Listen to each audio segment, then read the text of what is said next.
ಉಲ್ಟಾ ಮಾಡೋದು ಅರ್ಧಮುಖ ಶಾಸನ. ಮುಂಚೆ ಒಂದು ವಿಡಿಯೋದಲ್ಲಿ ತೋರಿಸಿದ್ರೆ ಹೇಗೆ ಮಾಡೋದು ಅಂತ ಹೇಳಿ. ಕೈಗಳೆಲ್ಲ ಚೆನ್ನಾಗಿ ಸ್ಪ್ರೆಡ್ ಮಾಡಿ ಹಸ್ತಗಳನ್ನು ಒತ್ತಿ ಮಾಡಬೇಕು. ಕಾಲ್ಗಳ ಮೇಲೆ ತಗೊಳ್ಳೋಲ್ಲ.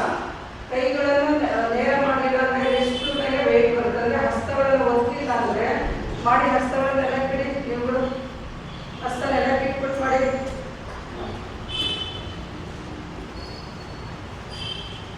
ನೋಡಿ ಕೈಗಳೆಲ್ಲ ಚೆನ್ನಾಗಿ ಸ್ಪ್ರೆಡ್ ಮಾಡಲಿಲ್ಲ ಅಂದರೆ ರಿಸ್ಟ್ ಮೇಲೆ ವೆಯ್ಟ್ ಬರುತ್ತೆ. ಅದರಿಂದ ಕೈ ಎಲ್ಲಾದರೂ ಚೆನ್ನಾಗಿ ಒತ್ತಿ ಕೈಗಳ ನೇರ ಮಾಡ್ಕೊಂಡು ಮಾಡಬೇಕು. ಮಾಡಿ ನಿಧಾನ ಕಾಲ್ಗಳ ಮೇಲೆ ಇವೆಲ್ಲ ಫಾರ್ವರ್ಡ್ ಬೆಂಡ್ ಮಾಡಿ. ಇಲ್ಲಿ ಕೆಲವರಿಗೆ ಕೈಗಳು ನಮ್ಮಿದೆ ಮಾಡೋಕ್ಕಾಗಲ್ಲ ಅನ್ನೋರು ಈ ಥರ ಅಂದರೆ ಈ ಥರನೂ ಮಾಡ್ಬೋದು. ಅಂದರೆ ತಲೆ ಕಡೆಗೆ ಬ್ಲಡ್ ಸರ್ಕ್ಯುಲೇಷನ್ ಚೆನ್ನಾಗಿ ಆಗಬೇಕು ಅಂತ ಈ ಥರನೂ ಮಾಡ್ಬೋದು. ಹ್ಯಾಂಡ್ ಬ್ಯಾಲೆನ್ಸಿಂಗ್ ಮಾಡ್ತಾ ಇಲ್ಲಿ ರೋಪ್ಸ್ ಇರೋದ್ರಿಂದ ಇಲ್ಲಿ ಫಾರ್ವರ್ಡ್ ಬೆಂಡ್ ಮಾಡ್ತಾ ಇದ್ದಾರೆ. ಒಣ ಕೈಗಳಲ್ಲಿ ಲಾಕ್ ಮಾಡಿ ಹತ್ತಿರ ಮಾಡ್ತಿರೋರು, ಫಾರ್ವರ್ಡ್ ಬೆಂಡ್ ಮಾಡ್ತಿರೋರು. ನೀವು ಕಾಲ್ ನೆಲಕ್ಕೆ ಹೋಗಬಾರ್ದು. ರೋಮಕೇಶ್ವರಾಸನ ಮಾಡಿದ್ರೆ ಕಾಲ್ ನೆಲದಲ್ಲೇ ಇರಬೇಕು. ಕಾಲ್ ನೆಲದ ಮೇಲೆ ಇಟ್ಕೊಂಡು ಮಾಡಿ. ಕೈಗಳನ್ನು ಎಟ್ಕೊಳ್ಳಿ ಮುಂದಕ್ಕೆ. ರೋಮಕೇಶ್ವರಾಸನ ಮಾಡ್ತಿರೋರು, ಹೆಡ್ ಬ್ಯಾಲೆನ್ಸ್ ಮಾಡ್ತಿರೋರು ಮೊಣ ಕೈಗಳನ್ನು ಲಾಕ್ ಮಾಡಿ ಪಾದಗಳನ್ನು ಒತ್ತಿ ಯು ಶೇಪಲ್ಲಿ ಒತ್ತಿ. ಎಲ್ಲರೂ ಮನೆಗೆ ಈ ಥರ ರೋಪ್ಸ್ ಇರೋದಿಲ್ಲ ಅಂಥವ್ರು ಈ ಥರ ಹ್ಯಾಂಡ್ ಬ್ಯಾಲೆನ್ಸಿಂಗ್ ಮಾಡ್ಕೊಳ್ಳಿ. ಕಾಲುಗಳನ್ನು ಆದಷ್ಟು ಮೇಲಕ್ಕೆ ತಗೊಳ್ಳಿ. ಹೀಲ್ಸ್ ಗೋಡೆ ಕಡೆ ಪುಷ್ ಮಾಡಿ. ಆದಷ್ಟು ಕಾಲ ಮೇಲೆ ಇನ್ನೂ ಮೇಲಕ್ಕೆ ತಗೋಬೇಕು. ಕಾಲ ಇನ್ನೂ ಮೇಲಕ್ಕೆ ತಗೊಳ್ಳಿ. ಪಾದದ ಮಾತ್ರ ಗೋಡೆಗೆ ಹಾಕೋತಿರೋ ತಗೊಳ್ಳಿ. ಇನ್ನು ಕುತ್ತಿಗೆ ರಿಲ್ಯಾಕ್ಸ್ ಆಗಿ ಇಟ್ಕೊಳ್ಳಿ. ಬ್ಲಡ್ ಸರ್ಕ್ಯುಲೇಷನ್ ಚೆನ್ನಾಗಿ ಮುಖದ ಕಡೆಗೆ ಆಗಬೇಕು. ಹ್ಯಾಂಡ್ ಬ್ಯಾಲೆನ್ಸಿಂಗ್ ಮಾಡ್ತಿರೋ ರಿಲ್ಯಾಕ್ಸ್ ಮಾಡ್ಕೊಳ್ಳಿ. ರೋಪ್ಸ್ ಅಲ್ಲಿರೋ ಹಾಗೆ ಇರಿ. ತಲೆ ಒಳಕ್ಕೆ ರೋಪ್ಸ್ ಅಲ್ಲಿರೋರು ತಲೆ ಒಳಕ್ಕೆ ತಗೋಬೇಕು. ಮೊಣ ಕೈಗಳನ್ನು ಇಳಿಸ್ತಾರೆ. ಮೊಣ ಕೈ ಲಾಕ್ ಮಾಡೋದು ಕಷ್ಟ ಆದರೆ ಮೊಣ ಕೈಗಳನ್ನು ಮಡಿಸಿದ್ರೆ ಸಾಕು. ಹಸ್ತಗಳನ್ನು ನೆಲದ ಮೇಲೆ ಇಟ್ಬಿಟ್ಟು ಈಗ ಸೆಕೆಂಡ್ ರೌಂಡ್ ಮಾಡಿ. ಹ್ಯಾಂಡ್ ಬ್ಯಾಲೆನ್ಸಿಂಗ್ ಮಾಡ್ತಿರೋರು ಕೈಗಳನ್ನು ಸೈಡ್ ಇಟ್ಟು ಮಾಡ್ಕೊಳ್ಳಿ. ಕೈಗಳು ಚೆನ್ನಾಗಿ ಶಕ್ತಿ ಬರುತ್ತೆ ಇದು ಮಾಡೋದ್ರಿಂದ. ಡೈರೆಕ್ಟ್ ಮಾಡಬೇಕು ಆದರೆ ಮಾಡೋಕ್ಕಾಗಲ್ಲ ಅಂತ ಈ ಥರ ಮಾಡ್ತಾರೆ. ಈಸಿ ಮೆಥಡ್ ಇದು. ಬ್ಲಡ್ ಚೆನ್ನಾಗಿ ಮುಖದ ಕಡೆಗೆ ಹರಿಬೇಕು. ತಲೆನೋವು ಕಡಿಮೆ ಆಗುತ್ತೆ ಮತ್ತು ಬ್ಲಡ್ ಫ್ಲೋ ಚೆನ್ನಾಗಿರುತ್ತೆ. ಮುಖದಲ್ಲಿ ಗ್ಲೋ ಬರುತ್ತೆ. ಡಿಪ್ರೆಷನ್ ಇರೋರು ಇದು ಹೆಲ್ಪ್ ಆಗುತ್ತೆ. ಮೈಂಡ್ ರಿಲ್ಯಾಕ್ಸ್ ಆಗ್ತಾ ಇರೋದ್ರಿಂದ. ಕಾಲು ಇನ್ನೂ ಮೇಲಕ್ಕೆ ತಗೋಬೋದು. ಎಲ್ಲರೂ ಇನ್ನೂ ಮೇಲಕ್ಕೆ ತಗೊಳ್ಳಿ. ಇನ್ನೂ ಮೇಲಕ್ಕೆ ತಗೊಳ್ಳಿ. ಹೀಲ್ಸ್ ಜಾಯಿನ್ ಮಾಡಿ. ಪಾದದ ಬೆರಳು ಗೋಡೆ ತಾಕಷ್ಟು ಮೇಲಕ್ಕೆ ತಗೋಬೇಕು. ಇನ್ನೂ ಮೇಲಕ್ಕೆ ತಗೊಳ್ಳಿ. ಪಾದ ತಾಕಲೇಬೇಕು ಅಂತಿಲ್ಲ. ಹೀಲ್ಸು ಕುತ್ತೆ ರಿಲ್ಯಾಕ್ಸ್ ಆಗಿ ಇಟ್ಕೊಳ್ಳಿ. ವಾಪಸ್ ಬರೋ ನಿಧಾನ ಬರಬೇಕು. ಮನೇಲಿ ಮಾಡ್ತಿರೋರು ಇದನ್ನು ಟ್ರೈ ಮಾಡಿದ್ರೆ ಒಂದೊಂದೇ ಸ್ಟೆಪ್ ಕೆಳಗೆ ತಗೋಬೇಕು. ಹತ್ತುವರು ಏಣಿ ಹತ್ತುತ್ತಾ ಹೋಗ್ಬೇಕು.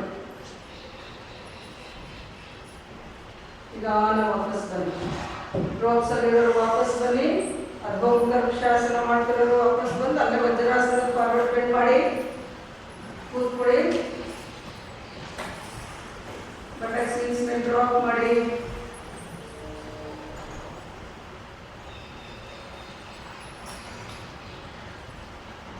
ಇಲ್ಲಿ ಎರಡು ತೋರಿಸಿದ್ದು ಏನಕ್ಕೆ ಅಂದರೆ ಮನೆ ಎಲ್ಲರೂ ಬಂದು ಹಗ್ಗ ಎರಡು ಈ ಥರ ಸಪೋರ್ಟ್ ತಗೊಂಡು ಮಾಡೋದಕ್ಕೆ ಅನುಕೂಲ ಇರಲ್ಲ. ಅದರಿಂದ ಈ ಥರ ಮಾಡ್ಕೊಂಡು ತಲೆ ಕಡೆಗೆ ಬ್ಲಡ್ ಸರ್ಕ್ಯುಲೇಷನ್ ಚೆನ್ನಾಗಾಗುತ್ತೆ ಅಂತೇಳಿ. ಕಣ್ಣುಗಳಿಗೆ ಮತ್ತು ಕಿವಿಗಳಿಗೆ, ಮೂಗುಗಳಿಗೆ, ತಲೆ ಭಾಗ ಪೂರ್ತಿ ರಕ್ತ ಸಂಚಾರ ಚೆನ್ನಾಗಾಗೋದ್ರಿಂದ ಮೈಂಡ್ ತುಂಬ ರಿಲ್ಯಾಕ್ಸ್ ಆಗುತ್ತೆ. ಮನಸ್ಸು ಶಾಂತವಾಗ್ತಾ ಹೋಗುತ್ತೆ ಮಾಡೋದ್ರಿಂದ. ನಿಧಾನ ಮೇಲೆ ಬನ್ನಿ. ಎಲ್ಲರೂ ಮನೆಯಲ್ಲಿ ಮಾಡ್ಕೊಳ್ಳಿ ಇದನ್ನ. ಅದೇ ಅರ್ಧಮುಖ ವೃಕ್ಷಾಸನ ಮಾಡೋರು ನಿಧಾನ ಮಾಡ್ಕೊಳ್ಳಿ. ಒಂದೇ ತಗೋಬೇಕು. ಒಂದೊಂದೇ ನಿಧಾನ ಕೆಳಗಿಸ್ತಾ ಮಾಡೋದು. ಸಡನ್ನಾಗಿ ವಾಪಸ್ ಬಂದರೆ ಮಂಡಿ ಮೇಲೆ ಪ್ರೆಷರ್ ಬಂದು ಮಂಡಿ ಗೇಟ್ ಆಗುತ್ತೆ. ನಿಧಾನ ಬರಬೇಕು. ಮೇಲೆ ಬನ್ನಿಗಳು ಮನೆಯಲ್ಲೂ ಮಾಡ್ಕೊಳ್ಳಿ. ಶವಾಸನ. ಈ ಶರೀರ ವಿಶ್ರಾಂತಿಗೆ ಕಾಲುಗಳಿಂದ ನಡೆಯುತ್ತಿರುವ ಪ್ರತಿಯೊಂದು ಭಾಗಗಳನ್ನು ಗಮನಿಸ್ತಾ ಪ್ರತಿಯೊಂದು ಭಾಗಕ್ಕೆ ವಿಶ್ರಾಂತಿ ಕೊಟ್ಟವಲ್ಲಿ ಒಳಕ್ಕಿರಲಿ. ಇದೆಲ್ಲ ಸ್ವಲ್ಪ ಒಳಗೆ ತಗೋಬೇಕು. ಭುಜಗಳು ಲಿಫ್ಟ್ ಮಾಡಬಾರ್ದು. ಒಂದ್ಸಲ ಕೈಗಳನ್ನ ಕೆಳಗೆ ಸ್ಟ್ರೆಚ್ ಮಾಡಿ ತಿರುಗಿ. ಶರೀರವೆಲ್ಲ ಭಾಗವನ್ನು ಸರಿದಷ್ಟು ವಿಶ್ರಾಂತಿಗೊಳಿಸ್ತಾ ಇರಲಿ. ಬೆನ್ನಿನ ಭಾಗ ವಿಶ್ರಾಂತಿಗಿರಲಿ. ಪೂರ್ತಿಯಾಗಿ ಮುಖದ ಭಾಗ, ಮುಖದ ಮಾಂಸಖಂಡಗಳು ವಿಶ್ರಾಂತಿಯಲ್ಲಿ. ಮುಖದ ಸ್ನಾಯುಗಳು, ಮುಖದ ಚರ್ಮ ವಿಶ್ರಾಂತಿಯಲ್ಲಿ, ಮುಖದಲ್ಲಿರುವ ಪ್ರತಿಯೊಂದು ಭಾಗಗಳನ್ನು ಗಮನಿಸ್ತಾ ಪ್ರತಿಯೊಂದು ಭಾಗಕ್ಕೆ ವಿಶ್ರಾಂತಿ ಕೊಡ್ತಾ ಬನ್ನಿ. ವಿಶೇಷವಾಗಿ ಎರಡೂ ಕಣ್ಣುಗಳನ್ನು ಬಿಡಿಸಿ, ಕಣ್ಣಿನ ಸುತ್ತ ಇರುವ ನರಗಳು, ಕಣ್ಣಿನ ಸುತ್ತ ಇರುವ ಮಾಂಸಖಂಡಗಳನ್ನು ವಿಶ್ರಾಂತಿಗೊಳಿಸಿ, ಕಣ್ಣು ಮುದ್ದೆಗಳನ್ನು ಕಣ್ಣುರೆಪ್ಪೆಯಿಂದ ಒತ್ತುಬೇಡಿ, ಮೃದುವಾಗಿ ಕಣ್ಣಿಸಿ, ಕಣ್ಣುರೆಪ್ಪೆ ಕೆಳಗಿಸಿ,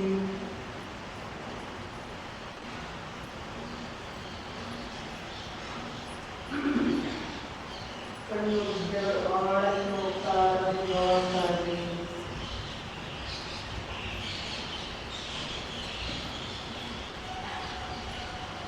ಕಣ್ಣು ಮೇಲೆ ಸಂಪೂರ್ಣ ವಿಶ್ರಾಂತಿ ಕೊಡಿ. ಹುಬ್ಬುಗಳು ಭೂಮಧ್ಯಭಾಗವನ್ನು ಸಡ್ಡಗೊಳಿಸಿ, ವಿಶ್ರಾಂತಿಗೊಳಿಸಿ. ಹಣೆಯ ಭಾಗ ವಿಶ್ರಾಂತಿಯಲ್ಲಿ. ಶರೀರಕ್ಕೆ ಪೂರ್ತಿ ವಿಶ್ರಾಂತಿ ಕೊಟ್ಟಿದೆ. ಮನಸ್ಸಿನ ನಿಧಾನವಾಗಿ ಉಸಿರಾಟ ಕಟ್ಟಲಿ. ಉಸಿರಾಟ ನಿಧಾನವಾಗಿ ತರಲಿ.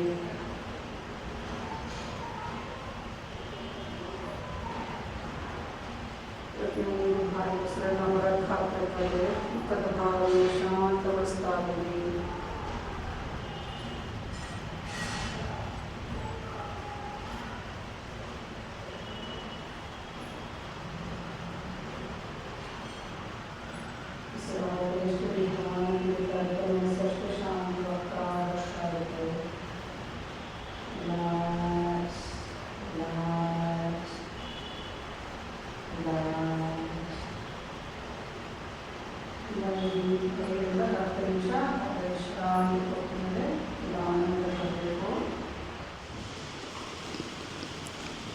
ಉಸಿರಾಟವನ್ನು ಗಮನಿಸ್ತಾ ಇರಿ.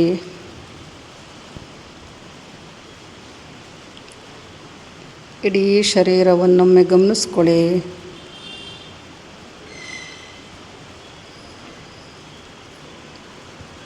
ಕೈ ಬೆರಳು ಚಲಿಸಿ, ಕಾಲು ಬೆಳಿಗ್ಗೆ ಚಲನೆ ಕೊಡಿ. ಎಡಮಂಡಿ ಮಡಿಸಿ, ಸೆಂಟ್ರಲ್ ಮಲಗಿರೋರು ಎಡಮಂಡಿ ಮಡಿಸಿ, ಗೋಡೆ ಹತ್ತಿರ ಇರೋರು ಎರಡೂ ಮಂಡಿಗಳನ್ನು ಮಡಿಸಿ, ಬಲಗೈ ಮೇಲಕ್ಕೆ ತಗೊಳ್ಳಿ, ಬಲಕ್ಕೆ ಹೊರಳಿ. ಎಡ ಹಸ್ತ ಮುಂದಕ್ಕೆ ಇಟ್ಕೊಳ್ಳಿ.